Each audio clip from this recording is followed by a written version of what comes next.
जी हाँ, मैं हूं इदरीस जेके और आप देख रहे हैं हिंद टीवी न्यूज़ की कवरेज चुनाव 2022 एमसीडी। यहाँ एमसीडी चुनाव में जो इस साल एक ऐसा बदलाव पब्लिक लाना चाहती है जो पिछले कई वर्षों से नहीं हो पाया था। इस वक्त हम मौजूद हैं 19 नंबर गली में और यहाँ पर जो ऑफिस है हमारे हाजी खुसरू जी का है, जिनकी बेगम सबीला बेगम को कांग्रेस पार्टी से टिकट मिला है। तो आइए दर्शकों, हमारा मकसद सिर्फ खबरें ही दिखाना नहीं, हमारा मकसद है सच्चाई आप तक पहुंचाना।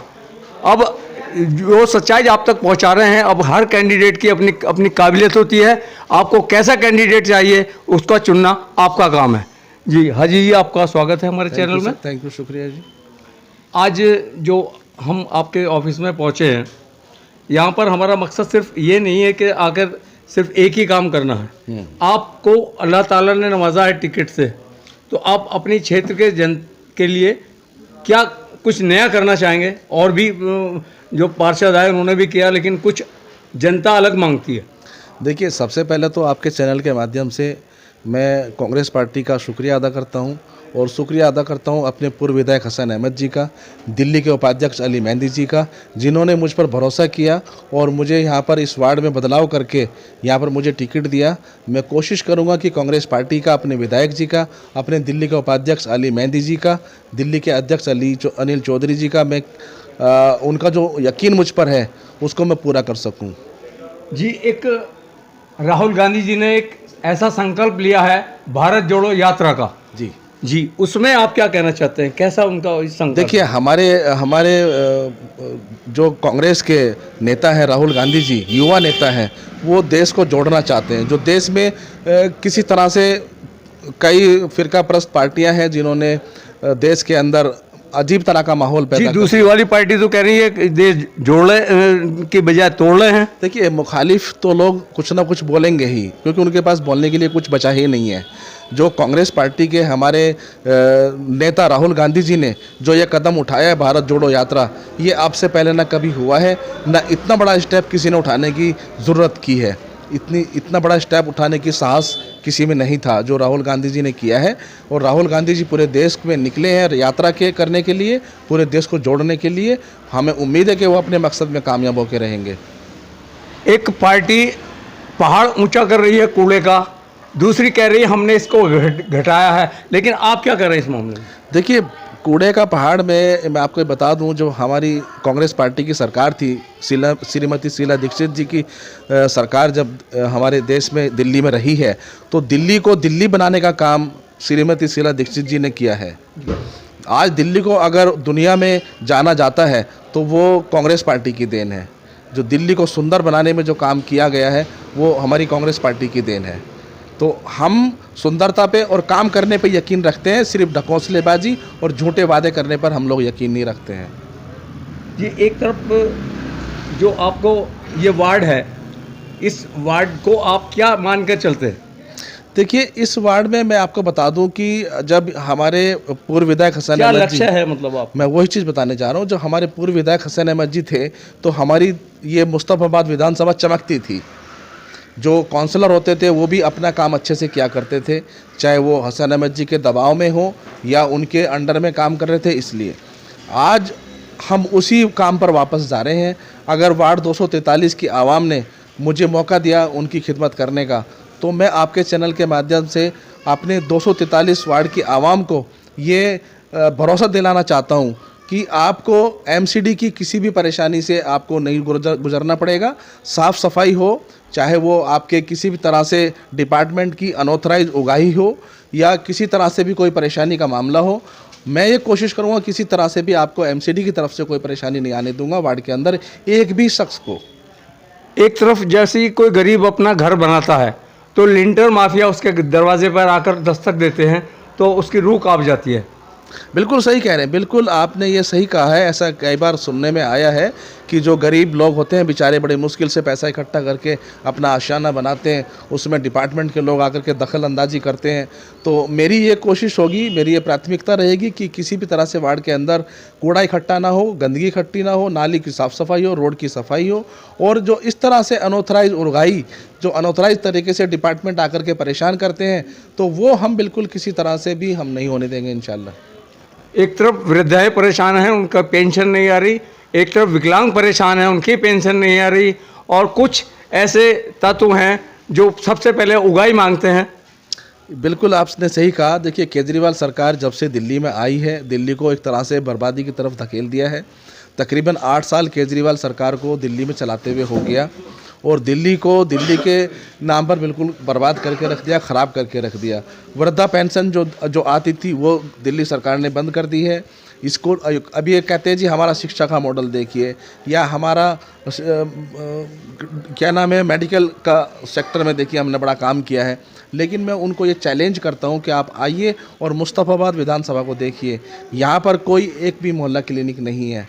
यहाँ पर स्कूल के नाम पर एक स्कूल, टेंट वाला स्कूल था, जो वो भी यहाँ के विधायक जो केजरीवाल जी के विधायक हैं, वो 1 साल पहले उन्होंने उसको तोड़वा दिया है। वहाँ पर नारियल फोड़कर बनाने की उन्होंने ढकोसलाबाजी की, दिखावा किया, और आज तक वो स्कूल की बिल्डिंग बननी शुरू नहीं हुई है।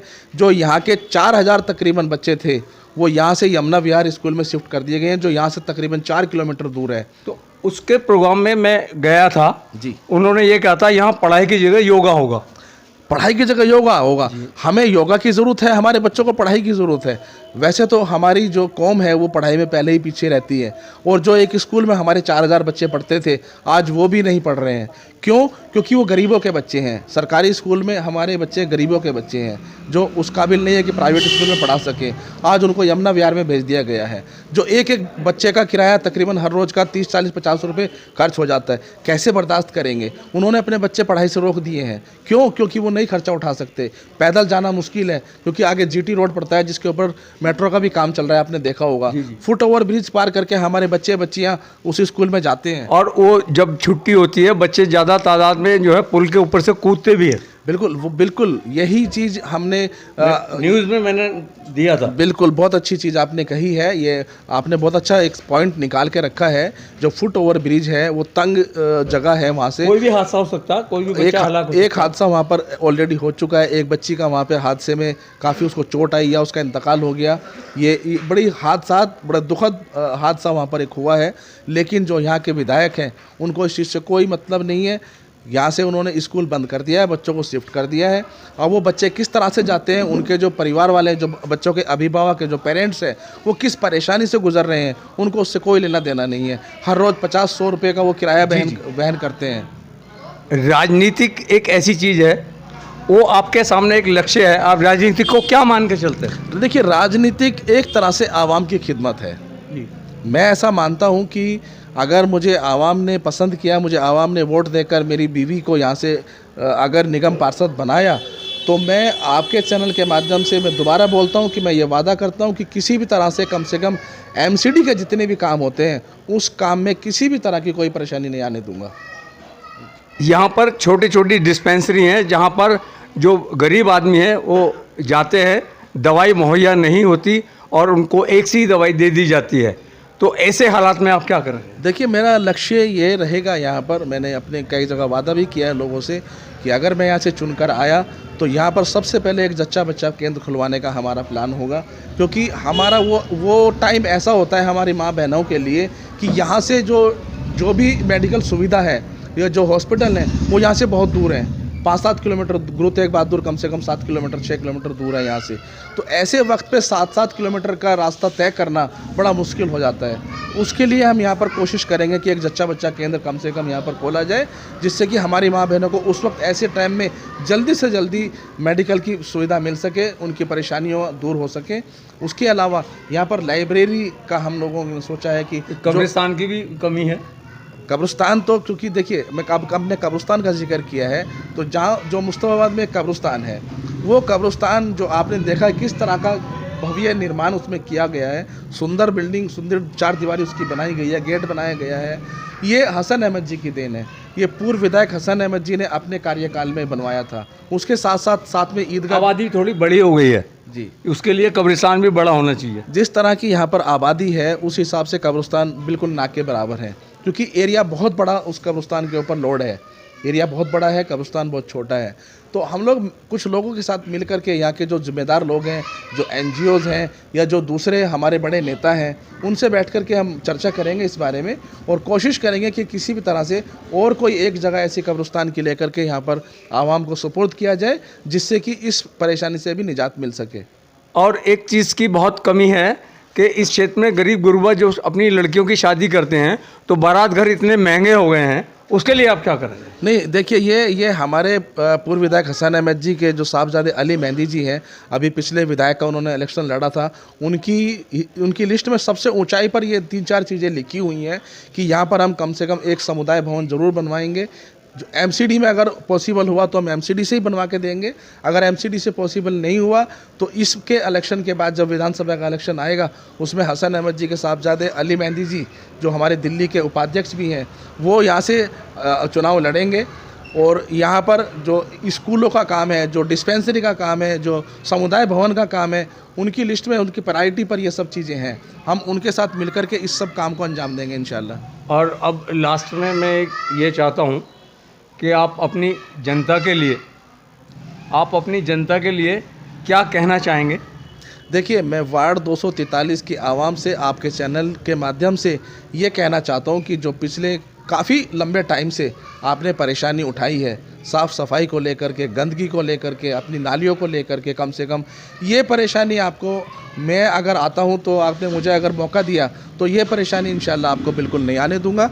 और MCD के जितने भी काम होते हैं, जिन कामों से आप परेशान हैं, पानी को लेकर के, नहीं, एक चीज़ और मैं बीच में बोल रहा हूँ, आपकी बहुत बड़ा वार्ड है ये जी, इसमें हर गली में हर तरह आप जा नहीं सकते, तो किस तरह समिति बना के आप इसको करेंगे? क्योंकि जनता आपको चुनकर भेजेगी तो आपको करना पड़ेगा। देखिए, मैं अक्सर ये बात अपने जहाँ भी बैठता हूँ ये चर्चा ज़रूर करता हूँ कि हम लोग इंशाल्लाह अगर हमें आपने कामयाब किया, यहाँ से चुना, तो हम अपने मोहल्ले में गली गली में जाकर के 4-4, 5-5 गलियों की एक कमेटी बना देंगे और जो वहाँ के ज़िम्मेदार होंगे वो उस काम को वही संभालेंगे।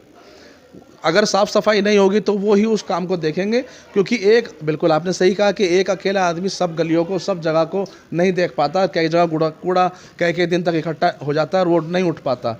उसके लिए हमारी प्लानिंग यही है कि हम जगह जगह लोगों को अपॉइंट कर देंगे, उनकी एक कमेटी बना देंगे, 4-4, 5-5 गलियों में एक नुमाइंदा बिठा देंगे जो अपने 4-5 गलियों की देख रेख करेगा और उसको वहाँ पर साफ़ सफाई का पूरा इंजाम देगा इंशाल्लाह। अब 243 वार्ड की जनताओं के लिए हाजी जी का प्यार भरा पैगाम। मैं अपने सभी भाइयों से, सभी बहनों से, सभी माताओं से ये गुजारिश करना चाहता हूँ कि आप कांग्रेस का साथ दीजिए। कांग्रेस आपके साथ हमेशा खड़ी हुई है। हमारे पूर्व विधायक हसन अहमद जी और दिल्ली के उपाध्यक्ष अली मेहंदी जी आपके साथ हमेशा खड़े हैं। उनकी सरपरस्ती में जिस तरह से उन्होंने काम करके दिखाया है, उसी तरह से उनकी सरपरस्ती में मैं भी इंशाल्लाह आपके वार्ड में काम करके दिखाऊँगा। अभी आप देख रहे थे, आप सुन रहे थे, यहाँ पर हमारे हाजी जी ने बहुत ही अच्छी अच्छी बातें बताई जो जनता के हित में थी। और इनकी बेगम सबीला बेगम जी जो हैं वो भी घर घर औरतों को जाकर उनको समझाएंगी और उनको पैगाम देंगी। जी हाँ, देखते रहें Hind TV news coverage election 2022। हमारे चैनल में आपका स्वागत है। कृपया लाइक व सब्सक्राइब